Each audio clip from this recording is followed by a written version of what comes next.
British television is mourning one of its most beloved working-class faces of the 1970s this week, as actress Cheryl Hall has died at the age of 76, with two of the men closest to her personally choosing to break the news themselves. Hall's death was announced on August 12 by her former partner, actor Robin Askwith, who shared the news on X. He described her as a force of nature, calling her a really innovative, working-class, charismatic actress who came out of the late 1960s, brave in every way. He went on to say she'd been his beginning, expressing that he was devastated by the loss.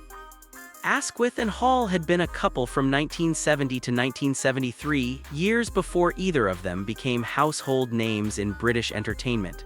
No cause of death has been publicly disclosed. Hall's former husband, acclaimed actor Robert Lindsay, also paid tribute, remembering her as an incredibly talented and charismatic performer.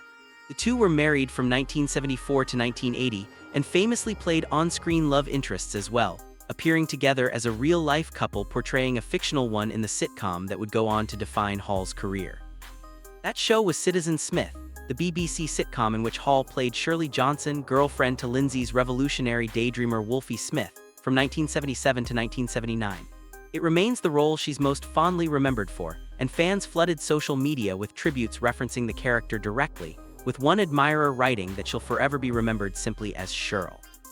Born on July 23, 1950 in London, Hall's career began at the tail end of the 1960s and quickly built momentum through the following decade. She landed one of her earliest notable roles in 1971, playing Eileen, a bus conductor, in an episode of the classic sitcom On the Buses. From there, her career expanded rapidly across British television's golden sitcom era.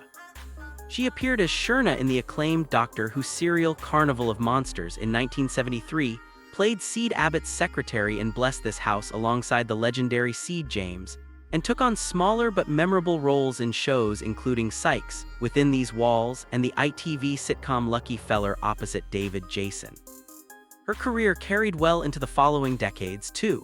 Throughout the 1980s, she took on a recurring role as Sadie in the long-running police procedural The Bill, appearing in the series from 1984 to 1988, and later had a brief but memorable stint on EastEnders in 1988, playing Christine across 8 episodes.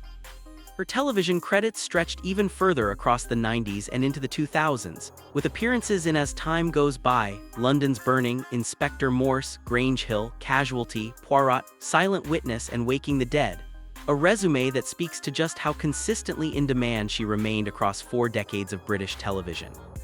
Beyond acting, Hall built a second chapter in public life entirely removed from show business, going on to serve as a Labour county councillor in Kent, a role that introduced her to an entirely different community of admirers who knew her for her political work as much as her screen career. Since news of her death broke, tributes have continued pouring in from fans who grew up watching her across some of British television's most beloved shows. Many pointed specifically to her 1970s work as the era that defined her legacy, remembering her sharp comedic timing and natural warmth on screen. One fan reflected on her more understated dramatic work too, recalling the anthology series Rooms and how its social realism style has resonated with them more as they've gotten older. A reminder that Hall's range extended well beyond the sitcom character most people will remember her for first. Between a defining comedic role that made her a household name, a second act in local politics, and tributes now arriving from both a former husband and a former partner within hours of each other, Cheryl Hall's death has brought into focus just how full and varied a life she built, on screen and well beyond it.